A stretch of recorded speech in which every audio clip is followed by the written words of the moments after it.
What's going on, everyone? There's a new Eskwilax hour. It's the end of summer.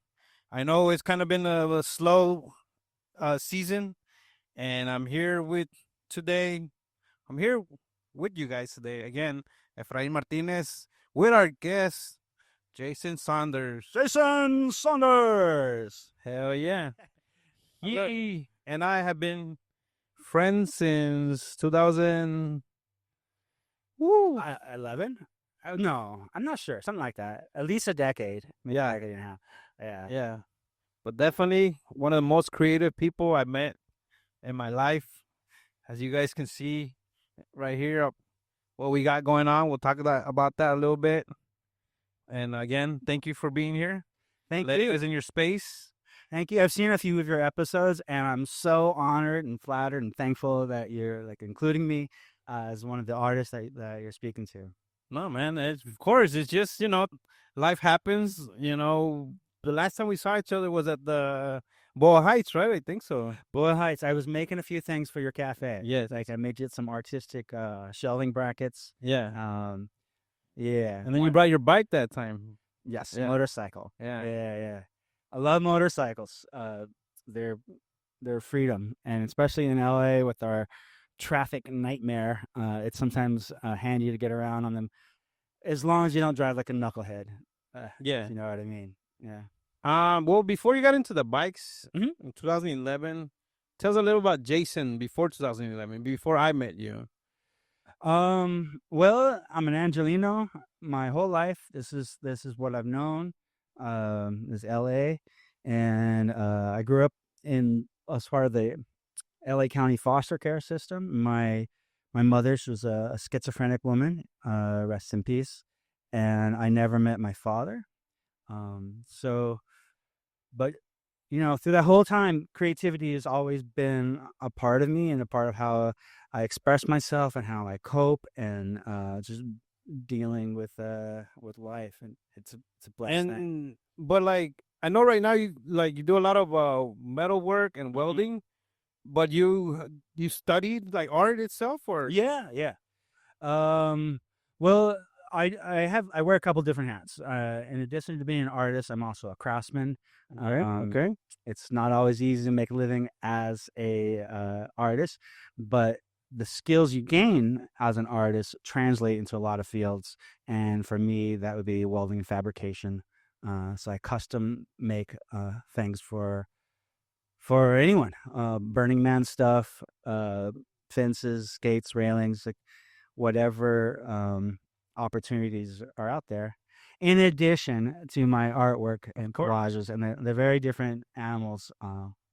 Yeah. Because you spent some time in Long Beach, right? Oh yes, Yeah, I went to Cal State Long Beach. yeah. Class of '05. Hello out there, CSEOB, largest publicly funded art school west of the Mississippi, and it's a great university. They have whole buildings dedicated to single subjects. Like there's like a sculpture building, there's a drawing and painting building, there's a ceramics building, there's a metals area, and whatever your interest may be in the arts, Cal State Long Beach has something for you there. They have a good faculty. They're well rounded. Yeah, it's a good place to go. So It sounds like a good place for an artist specifically to attend, right? yeah, You said they and got buildings dedicated to one. yeah. I've never been there, so Oh, on Sundays they have open galleries, so they have like four small art galleries, yeah. and there's often snacks. I encourage anyone to go. I don't know what time you can look up online. There's probably like 5 or 6 p.m. for like maybe 2 or 3 hours. They'll have art openings of the students there, and every week. So while you're there, you can go and check out some of the studios they have there, the facilities they have there. Yeah. I mean, yeah, because when we met was in 2011. Like you were telling, you were in West Adams, right? Right. Yeah, yeah, and you had a similar space to this.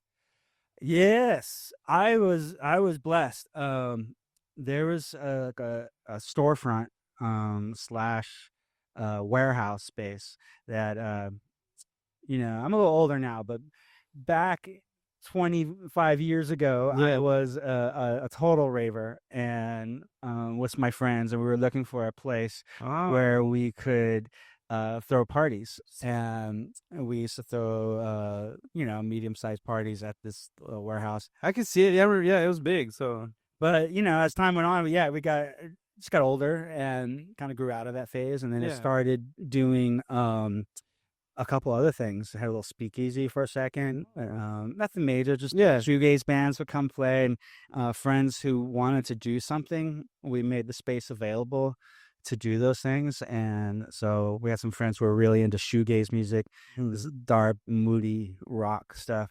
Robin Guthrie from Cocktail Twins, he played there. And then we started doing art shows because I got more and more into art, and I went to art school. yeah, And I went to Cal State Long Beach. And while I was there, I just turned the studio every month or so into an art show. And basically, anybody who wanted to be in the show could be in the show. yeah. And they're kind of like arties, like so a party, it's an arty. Artie. And yeah. I'll go there and we look at art, and there were different themes. On March 14th, 3/14, we had a pie themed show, Oh, 3/4, and then we had a pirate themed show, and then we had one themed on the devil. It was on the date was 666. And so we had a devil themed art show called The Devil Made Me Do It.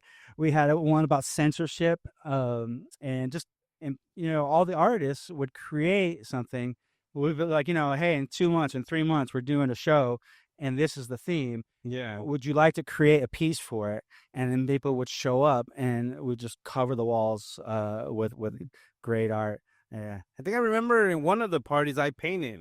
I did like Yes, we did a graffiti-based Yeah. art show. Yeah. And so all the artwork in there was like by graffiti artists, and you guys did some live painting. Yeah, we did the light painting. And that piece was on the wall of that patio area for years. Yeah. Every event, people would see that. And I tell them the story of how, hey, my buddy Ephraim did it. And not only did you do that piece, you came back and you did another piece on the outside. That one was up for a while. And it was called the Peace Piece because it said peace in very, graffitiized letters. Yeah. Fantastic, colorful, good feeling artwork.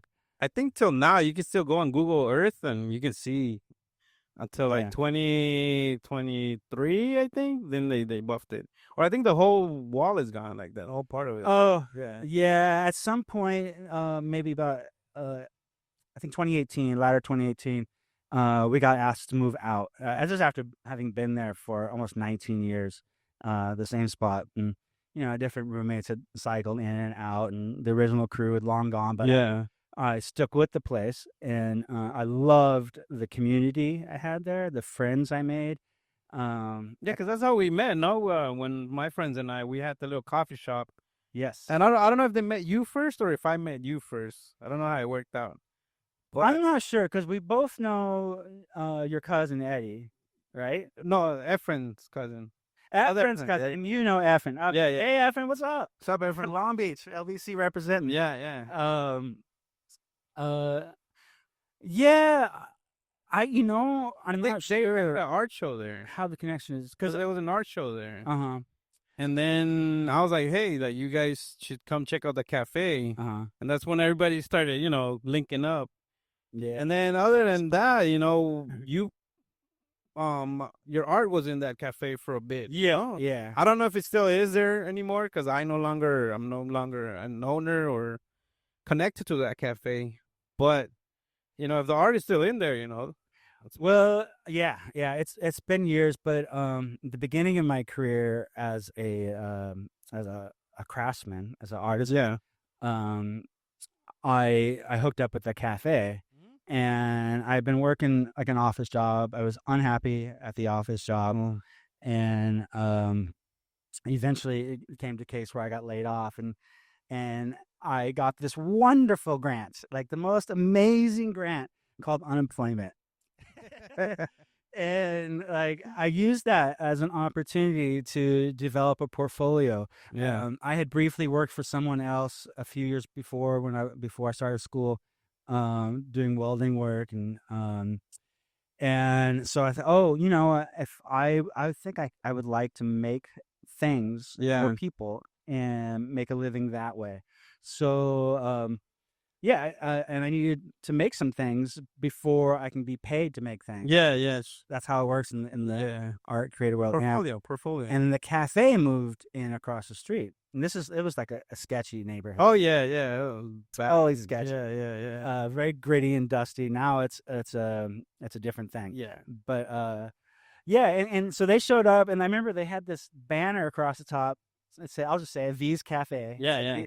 And it was Comic Sans font, like the most hated font by any reputable graphic designer. Just Comic Sans is for this application for a cafe, it's not a good font. Yeah. So I started talking to Hector over there, and I was like, "Hey, man, how about I make some things for your cafe? Yeah. And we could barter and Yeah, feed me." So I made them a beautiful sign for the front of their building. It pops out. It's 3-dimensional. I designed the font, their logo, and I put little secret Easter eggs in the logo. Yeah, yeah. And then I made them a beautiful counter. They had like, I went and found pictures of the neighborhood from like 100 years ago. Oh, that's right. I remember the counter. Yeah. Made a gorgeous menu board, and these shelves, they looked like they were broken, but they were supported. But it looked like something had fallen straight There's like down. gears, right? There's like gears. Like. Oh, yeah, it was the brackets. The shelves had like gears. Yeah. I've always liked the industrial aesthetic. Yeah. Of gears in particular. Yeah. Yeah, I remember all that stuff, man. It's been a long time, but I remember. Well, sick. that's how I really got to know you, because you started working there at some point, and then I would come over every morning and get my cup of coffee. Yeah, I was a morning guy. I was there just opening. And the shop was just getting going. There wasn't a lot of traffic, and so you had time to talk while you're cleaning or doing whatever you're prepping. Yeah, coffee shop stuff. And we would just talk about whatever. And I am so pleased to see that, like, over a decade later, you are also like being artistic and being involved in the world and interviewing artists like myself. And yeah, I mean, you try to, balance it with day-to-day life. The art part, like I was telling you earlier, document, now it's more of documenting. Yeah, I got to get something for the historians to look at them.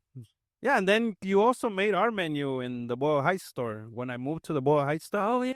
Yeah, you made it was like the menu board, and I don't know if you made the shelving. No, I made you. Yes, I did make you some shelving. Okay. And yeah.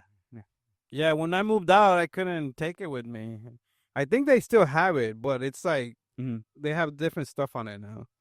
It's fine. Yeah. It lives on. Yeah. You got to let go. Yeah. Yeah. But I mean, appreciate that time when we had it, we had a lot of compliments on it. Oh, right. And even us, we added in the back behind that board, we put a lot of positive messages.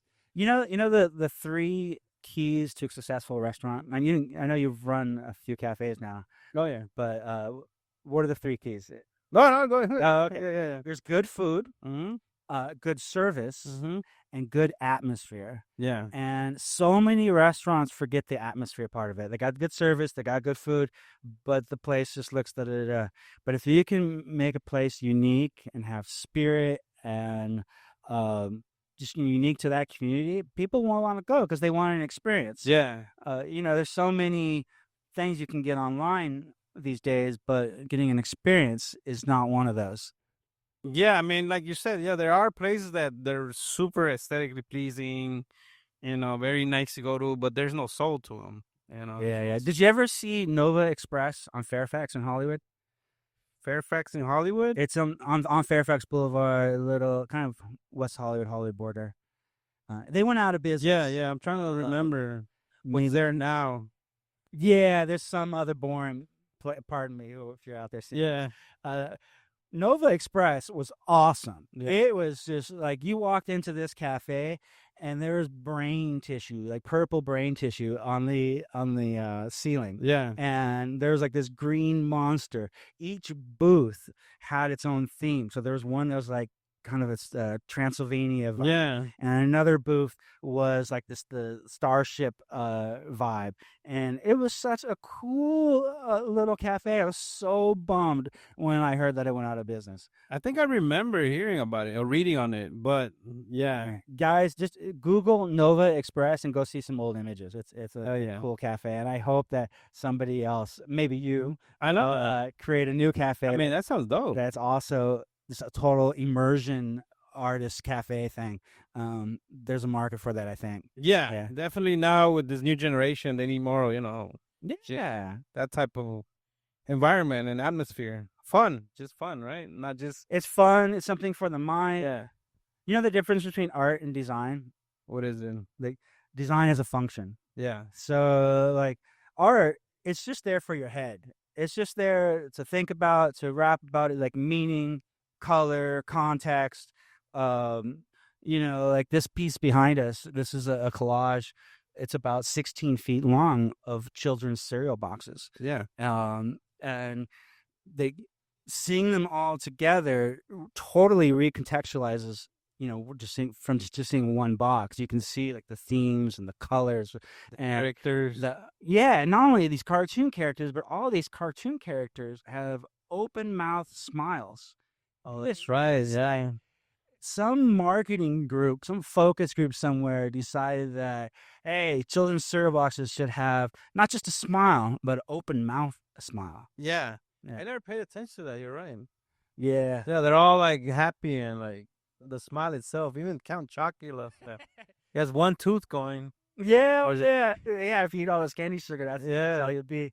But it's not only like a negative thing. There's also positive associations with it, because art is a collaboration between the artist and the viewer. So they say no two people can read the same book. It's the same with the art piece. No two people really look at the same art Yeah. piece, because they bring their own experiences, their own history. So someone may look at this and see like, oh, I remember my mom giving me this when I was a little kid. Yeah. It was such a treat, and I love the character, and I love the commercials on Saturday morning or whatnot. And someone else may look at this and be like, look at the commercialism. Look how they're Yeah. marketing to you, and like, yeah. I mean, from my point of view, the first time I saw it, I did see the cereal, but I looked at it more of as a giant graffiti piece because it Okay. reminds me graffiti letters, how they're bright Uh-huh. and how they all kind of flow together to create one big piece. Yeah. And because I remember back in the days, I would see this type of work on like the streets. Uh-huh. It wasn't cereal; it was letters, but patterns on it. So that's how I saw this. The first time I seen it, it reminded me of like a big graffiti piece. That's my favorite kind of graffiti art is, well, in my mind. Hope some people don't tag my pieces after they hear this, but there's two types of graffiti. Yeah, There's graffiti art, which I think is more cognitive, more thinking about color and form and how the letters are gonna, or whatever their character, how it's all gonna look, and then there's like just a little tag. I think one is additive and one is subtractive. The going and doing like renegade public art I think is a good thing, because it beautifies your city. It makes your city more special. It gives some people to look at. If you see some of like my paintings I've done on the street, I've tried to do like positive like words of encouragement in them. Like, you can do it. It's just, that's all it says. You can do it. And it's bright, colorful letters outside of a school. There's one that says, I Heart South LA. That's where I live and work. There's so much negativity about my part of the map. I wanted to put something positive about my part of the map. yeah. And it's my intention to do like a whole bunch more, and all of them with words that are bright and colorful and feel good. And they're additive to my community. And I'm so glad it happens from time to time, but for the most part, people don't tag my piece, and like, thank you for not doing that. Because when you do, I go out and I fix it as soon as I can. But like, thank you for not doing that. And I think they do that because the people who do a lot of the tagging recognize that, hey, there's somebody putting a piece out there in the world that is contributing to my community. I mean, yeah. I mean, I honestly, I started as a graffiti writer. Uh-huh. And yeah, we do have like, well, back then I can speak on as a graffiti writer. Uh-huh. Now, I don't do that no more. But back then it was like there were unwritten rules. Like, I don't know if they still have that nowadays, where you couldn't write on certain areas, especially like murals with like encouraging Mhm. pictures, encouraging images. Because like you're right, they are trying to put a positive message out there Mhm. in like grimy part of the city, because so one of the rules was like don't tag on murals, don't tag on like Some people, there are no rules. yeah, yeah. I mean nowadays I don't know exactly. I don't know what they go by, but I It's do remember there was like a unwritten code where like you get dealt with if you do shit like that. oh And yeah. but yeah, and then there's the tagging, but that's all part of it in the graffiti world. You start as a quote unquote tagger, Mm-hmm. and then you move on to at some point to the bigger pieces. Mm-hmm. But when you're doing the starting part of it, you're gonna be a tagger, and usually it's when you're younger, when you're a kid, when you're just starting off. So a lot of people, I'm not saying they grow out of it, but like at some point they reach where they're doing the bombs, Uh-huh. and then they start going to like the murals, and then like the bigger pieces, and they start getting paid for it, and then you don't really hear about them no more, and then they just turn into like bigger artists that are no longer even in the same city in the same country. They're just traveling the world. So they start from somewhere. I mean, not the best place to start, but Uh, there weren't written rules. Like I said, don't write on the murals that are here to contribute, here to I would say do whatever you want, just don't hurt other people. yeah, And if your tagging hurts someone else, then you're a jerk. yeah, You know? yeah. Yeah. Um, but yeah, that's what like this was reminding me of when I would see it. It's like a 3D in your face. I didn't look. Yeah, the cereals were there and the characters were there, but I was looking at it more as like one big piece. Yeah, yeah. It took years to collect all these. For anyone, the number one question people ask is, "Did you eat all that?" Did And you eat all? no, I did not eat all that. I collected them and then I actually gave a bunch of the sugar crack to just. Did you ever meet Yvonne over on Adams, the homeless woman? Maybe I Yeah. met a couple of people in Yeah. the neighborhood. Yvonne was this woman who was back in the hood, homeless woman, probably had addiction problems, and uh, she used to come and hit me up for change all the time, and Yeah, I hated being hit up for change. It was just like I'm like, but I always gave her some. I don't know, not the best thing. Anyways, at one point I decided, you know what? I'm trying to do these collages of lottery tickets. When I walk out on the street, I see them outside the liquor store. okay. I see them in the gutter, and I started collecting them. And I have a small batch, but I want to do a big piece, so I need a lot of lottery tickets. And so I told her, I'll tell you what, if you bring me some lottery tickets, I will give you money. And so she started doing that. And she did it for like years. Like every day, every other day, she would show up with this nasty bag of like had like cigarette butts in it, and it was just like ugh, smelled really bad. But I took them from her and I collected them, and at some point I started. I'm like, all right, if I'm gonna make an art piece with these, I have to organize them. Yeah, So I started organizing them by color, putting all the reds together and all the oranges together, and so like this piece you can see it's kind of like a rainbow of different. I used like one color, one lottery ticket all the way around, and tried to do that. it's crazy how you took time to put all of that. Yeah, it was collage art is like that. Collage art, if you're just doing painting, you just need your paints and your canvas or whatever. But if you're doing collage stuff, you have to have a way to organize and store things Yeah, and keep it for until you need it. yeah, Um, in my metal practice too, you see I have all these bins yeah. all around, different types of cast iron, ornamental iron, things like this. A lot.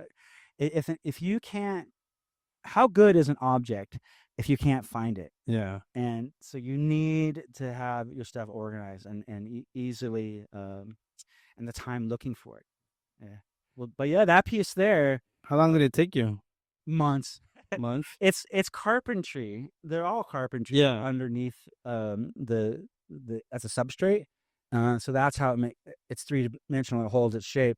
It's not going to collapse like if you push on the cereal boxes. It'll hold its form.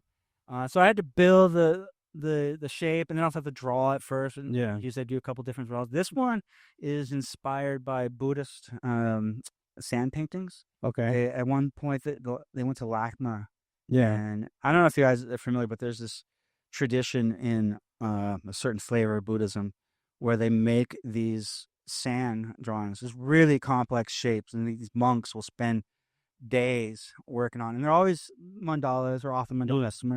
And at the end, they just blow it all away. Like all that time and energy they channeled into this artwork, and then it's just, uh, and that's speaking to a principle in Buddhism of impermanence. Yeah. And the idea is that we suffer because we think things are permanent. We suffer when our loved one dies because we thought they would be there forever. Forever. Yeah. Or but this is all change, and we fear change. Like I see it in all kinds of realms. Change is hard, but if you let go that change is inevitable, then you will be happier. That's deep. Yeah, it makes me get in my head. Oh, right. Yeah. Well, thanks for sharing that about your piece. Yeah. Our first segment, our first 15 minutes or a little bit more. We gonna take a little bit of break right now. Okay, go get some popcorn and something to drink. Get a snack. Water. Go do a pee break. Yeah. And we'll be back. Ciao.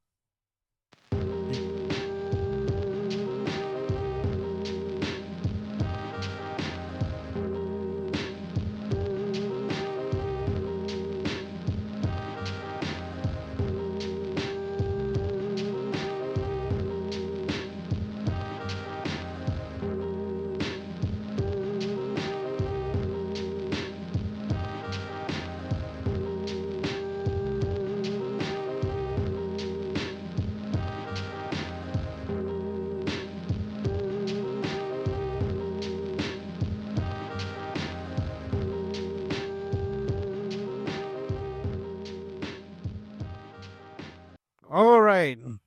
And we're back. Jason, our guest today. Hello. Thank y'all for being here to the Eskwilax Hour, season 17. 17. 2025. Yes, a little bit over 100 episodes. Yeah. The first few were just me painting, and then slowly somebody was like, hey, you should interview people in Spanish. Yes. I tried that. Uh-huh. But a lot of the artists, because, it was East LA, they did speak Spanglish, but then we slowly transitioned to it was a full-on English. But we still do like here and there episodes where it's all in Spanish.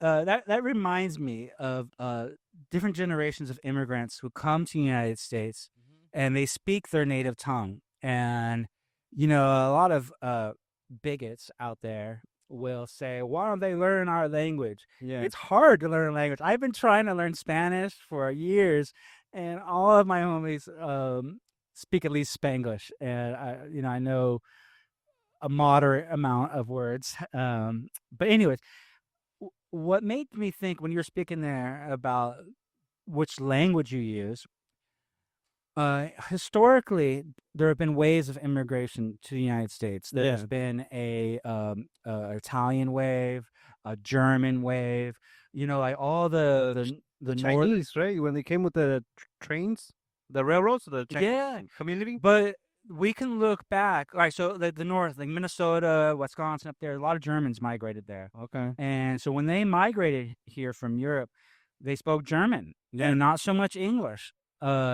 And we can see this because a lot of the old signs or in German language, the German language papers. But then what happens is the second generation, they speak what would be a German version of Spanglish, Germish. To get the point, the second language, the second generation, they speak just a little bit of both, maybe one a little better than the other. And by the third generation, historically, these waves of immigrants spoke just English. So Yeah. they acclimated, immigrated, and became a part of society. And it's the same with a lot with this wave of immigrants. Yeah. Yeah, I mean, especially LA. Living in LA, you go to different parts of town. Some of the signs aren't in English. Some of them are in Korean and Yes, yeah. The world's largest population of LA is such a mixture of culture, but the world's largest yeah. population of Koreans outside of Seoul, not the rest of Korea, Yeah, yeah. but outside of Seoul is here in LA. Same with Persians. There's a Jewish community. There's a lot of diaspora Yeah. from different parts of the world that have come here, and I think that makes our city kind of special because it causes us to be more tolerant because there are people who don't look like you, who don't have the same background or culture or language or accent or whatever, and we tolerate them, and life is happier that way. And so I think by extension, we're more tolerant of people who happen to be gay or be disfigured, to be whatever. We are more open and accepting of people. Yeah. Yeah. It's probably true for New York and other large cities too. Yeah. Yeah. It's like a big just community in itself. Yeah, and it's good.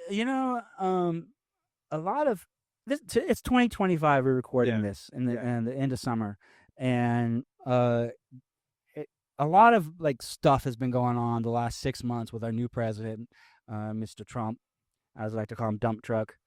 If I can get political for a second, and there's been like just these masked weirdos coming into our communities Yeah. and kidnapping our neighbors, our friends, our coworkers. Yeah, people are undocumented, and I don't care. I don't care. They're above that. They are my friends. They are my community. They're my neighbors. They made it here, and they're most of them are successful, a contributing part of society, and they're paying taxes. They're contributing. They're positively to our city. Yeah. And these people who come from out of state license plates, who are either money hungry for the sign on bonus, or they're bigots and they don't like people who happen to have a different complexion than they do. Newsflash: we are all cousins. Every single person on this planet is a cousin biologically. We all have the same pigment. It just so happens that people who live are from closer to the equator, you have darker skin because there's a health reasons for that. People who live up north in the clouds, there are vitamin D. We get a lot of our vitamin D from the sun. Having lighter skin helps those people. If you were to take a population of white Norwegian people and place them in sub-Saharan Africa, within 4 or 5 generations, they would have kids who are darker, and vice versa. Yeah. The people would get lighter. We all have that same melatonin pigment in our skin. It's just whether it's dominant or recessive, or even within one person, like somebody who's light complexion spends a lot of time in the sun, they'll get brown and red. Yeah. There's too much emphasis put on nationalistic tendencies. When you start doing that and you start excluding your neighbor, and like Mexico is our neighbor, Canada is our neighbor. You know who pays tariffs? The Americans pay tariffs. Like of course, it makes things more expensive, but we're paying for that. If you want a healthier, happier economy, then you trade with countries that specialize in certain things. I'm sure they've got to set up walls and boundaries and whatnot, but it's ridiculous. Yeah. Yeah. Definitely, yeah. 2025 has been up and down, man. And as far as that, because that stuff doesn't really, it affects everyone. It affects even like the art community. As far as I've noticed, there's less and less people going to art shows. There's less and less people going to community spaces because they're scared. They're scared of what's, like you said. You can get, even if you're not part of that the people they're after, they're scared, or you get picked up on the street. You get picked up just by looking a certain way, or Hmm. like you said, even weirdos just picking up people doing bad shit to them. Yeah, opportunistic Yeah, people. there you go, You know, opportunistic. Yeah, yeah, yeah. And then look, I am a guy who presents white, and I know I have my white privilege, and it's part of the world I live in. But me, a person who lives in a majority minority community, I am self conscious of my race, yeah, because I know that I'm making some of my neighbors feel intimidated just by how I look, the fact that I'm a little bit taller, and yeah, uh, and it sucks that I have to feel that way. yeah. Um, I mean, yeah, I mean, like where you live right now, you say, right? It's like South Central. yeah. South Central is known for, yeah, having more Latinos, more of the black community. Mm. And so, yeah, yeah, we were saying it is true. Like, they would like see someone that doesn't look like them and be like, oh shit. Especially with 2025. Uh huh. And like, I've been visiting Southgate a lot, Uh huh. and out there, people are getting snatched up. They're just getting picked up. Yeah. And then you just, the whole community itself just kind of, the economy kind of stops. The community participations kind of stops. Mm-hmm. And I think that's how, you're slowly killing. People going more inward Yeah. and more isolated, and that's lonely. We need to be out there and finding community, and like I was talking about the art shows earlier, it's creating community. And when you were speaking earlier, a lot of this is straight up bigotry. It's because some people in our country don't like people who present different than them. Um, and I use those words intentionally because you can't say just Latino, because there Oh, are yeah. all kinds of Latinos. Yeah. Conservative ones, there are professional ones, Yeah. there are working class ones. It's not just a blank stroke. Um, but how is ICE finding these people? They're going to construction sites, and how do they know? Oh, because they have employee identification numbers, and they looked it up on the IRS database to find them. And like, oh, so yeah, you're going after the people who are legal. I'm legally contributing to society. That Yeah. is, they're paying taxes, and those you're saying they're showing about courthouses. You talk about illegals and like use laws, this thin veil to hide your bigotry. But if that was the case, why are they going after people who are showing up for court, who are engaging in the legal process? What do you want them to participate in the legal process, or do you not want them to do that? Because if you're going to be doing that, you're encouraging people to not show up to court in more ways than one, whether it's immigration, whether it's other crimes as witnesses or whatever. Yeah. You're encouraging people to like hide from the law, and just this whole thing of fear, and this instituting fear into people. Anyways, if you really want to like legality, you know what you should do? I'm talking to the government here. You should create an avenue for citizenship. You should create a way for people who are contributing members of society, who are doing well in our society, who are our neighbors, a way for them to have a path to citizenship. Yeah. Yeah, if you mess up, then there's a strike against you. But if you're a good person, the United States would have population decline without immigration.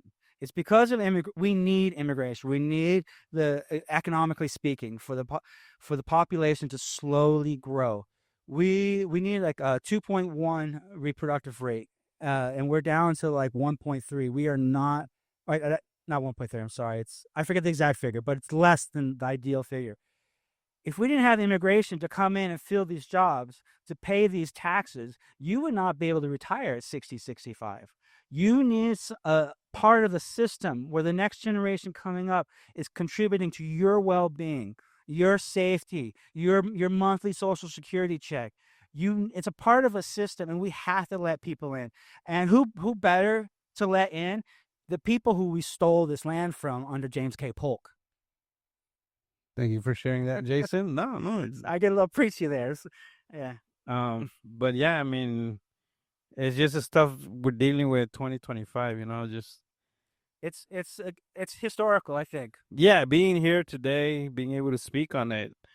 Um Even just being outside feels like a privilege and that I have too, like Mm-hmm. I know people, friends and family that can't go outside. They're just like you said, they're hiding, Yeah. and it'd be like very irresponsible not to touch on topics like this Mm-hmm. because we are a documenting series on Mm-hmm. that we've been doing for years now. Kind of ignoring like this in 2025 would be like very be messed up on our end. It's challenging. It's like we as individuals, as people who live in a community, like what what power do we have? Like, yeah, there are some power in numbers, but a lot of times you feel a little helpless. We're not helpless, but it Yeah, feels that way, because you see your neighbors, your vecinos getting run down selling ice cream. Like the ice cream guy is gonna yeah, like he's a criminal. He's just like bringing little bits of happiness on a hot day to people. yeah. I hear one more thing before we change the subject. Like the mask. What kind of law enforcement like covers their face in shame? I mean, I get like, oh yeah, we need to protect ourselves. Yeah, you know what? LAPD doesn't do that. They're showing their face and they're not hiding. They're accountable. You know, if you aren't doing something wrong, put your name on your sleeve. Be accountable. Like, don't hide. Bad guys hide behind masks. Yeah, I'm talking about you. Don't hide. Stand behind your convictions. Face. Let people judge you. Yeah, man. Thanks for sharing that. All right. So with everything going on in 2025, as far as all the political stuff, I wanted to ask you, what about your current projects right now? What was like your biggest project? Uh, Oh, yeah, yeah. yeah, I am so blessed, like beyond blessed. And I mean that in not in a religious way, but in I'm fortunate. yeah, And I I hooked up with some old friends of mine, Paulina and Eddie, who are architects, Paulina and Eddie Magana, uh aphidoidea.com. Wonderful people who have an extensive portfolio of public artworks. And I knew them back from Baseworks days. yeah, I did an art show. I think it was an interactive themed art show. And or wasn't it? Anyway, they did an amazing piece. They covered the ceiling with thousands of undulating cups, like paper cups, and it just went up and down and curved, and they spent hours. Like it's for a one night art show, and they would come back night after night and work till like 2 o'clock in the morning on this one art. And I'm just like, you're crazy for for doing all this. But what they did, they were really smart about this, and I think a lot of yeah, artists should do this. Is just just do it. You want to be an artist, just be an artist. Like you're gonna have to work and pay your bills and do whatever, but just put one step foot in front of the other and do it. And so they wanted to do public art, and so they created these big pieces and they documented it and take wonderful pictures at different angles. And then they went and they did this in other storefronts, and this led to bigger and bigger projects. And they were doing the Coachella festival, big things. And as they're progressing along, their skills are growing, and they're learning about LED lighting and changing the lights. Um, and I feel great and proud that I was a small part of their beginning, because they've gone on to do so many wonderful things across the country. yeah, And Eddie in particular, he's like a great dude. He's intelligent, but not only is he intelligent, but he's kind and empathetic, and he's not arrogant. And he will have a disagreement with you about something, but the way he approaches it and phrases it, you yeah, feel good about talking about that disagreement. And yeah, but anyways, he he and I and Paulina, we've been applying for public art projects that we have skills that complement each other very well. They have a lot of computer skills and graphic skills and rendering skills and designing a project that where the rendering will look like what's going to be built. And it's just skills that he's gained from years and years of practice and Yeah. just a couple clicks, click, click, click in the right software. And then I have a lot of fabrication skills. I do welding work. I've been doing welding fabrication for 20 years. The artwork's not the only thing that pays my way. I make custom things. And What's your website? atomicarts.us, www.atomicarts, plural, .us. And you can see the different categories of things I've made. A lot of the things I make is functional art. I like to make artistic gates or pretty fences and Yeah. things like that. I was almost done with the story of Pauline and Eddie. Thank you for reminding me to plug my website. Because of that connection we made years ago, this is why it's important to get out and do things, because you meet people and you make collaborations. But because of that connection years ago, we have now partnered up and we're working on public art pieces. And we've applied for a whole bunch. It's a lot of work to apply for. And we finally got one up in Ridgefield, Washington. Wonderful people up there. It's kind of a suburb of Portland, Oregon. Yeah. If you're not familiar with the map, Portland's right up there. On the border with Washington State, just across the river is another state. So Ridgefield is that, and so we created they're putting up a safety screen across the spans the width of the 5 freeway, and we created a fence that kind of undulates and curves like clouds of the sky, and on that we created a piece that has 78 sandhill cranes. Because the sandhill crane is a bird native to the wildlife refuge there. That's adjacent to where the bridge is. And it's also on the city logo. We used their colors. So what we did is we created all of these birds in flight, the different sizes, because it's like forced perspective. So it feels like there's depth to it. We tried to make it as 3D as we could. We were limited to a 2D landscape. But so if you're ever going up the 5 freeway, you could be like, Jason did that. Washington's first In and Out is there. And to do that, I was talking a little bit earlier about Eddie evolving and learning as well. Well, together, to my left here, we've built a CNC plasma table. And these are awesome things. So you could design something in your software and have it cut on 2-dimensionals. So that's how we did all these birds. But I'm looking to do more things with this machine here, including Renegade Public Art. Well, yeah. Pardon me, but what kind of materials did you guys put into all of that, or goes into all of that? Like that's kind of like yeah. Steels are it's a common material, readily available. We could cut it with this machine here. Yeah. And then we sent that to a powder coater and we put different colors onto it. And one of the things we did, we didn't want it to be just one color. We felt that'd be very plain, and we wanted it to be very vibrant, very happy, very optimistic, feel good as you're driving by.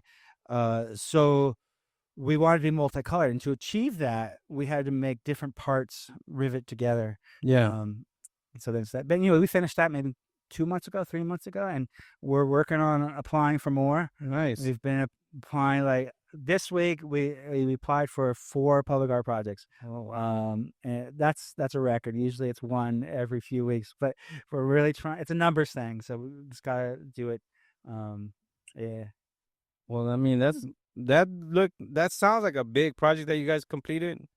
I'm glad that you guys had that opportunity, because again, you said you're building, and then the next person is gonna see that as part of your portfolio. Who knows? Yeah, or it leads to. It's all about experience. Yeah. And if you're out there and you want to be a public artist, do like Eddie did. Start off at little pop-up art shows, group art shows. I remember. Go to Burning Man, or whatever festival where you can do temporary artwork, and then just keep on building on that, because the people who are going to be selecting you for this current opportunity, they're going to want to look at what you've done in the past. And if you haven't done anything in the past, you're not going to get it.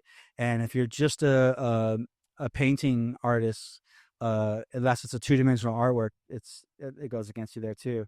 So just do it, whether you get paid for it or not. Subsidize it. Like get a job that does something else, and create. And if you want to be a creator who creates for a living, just start.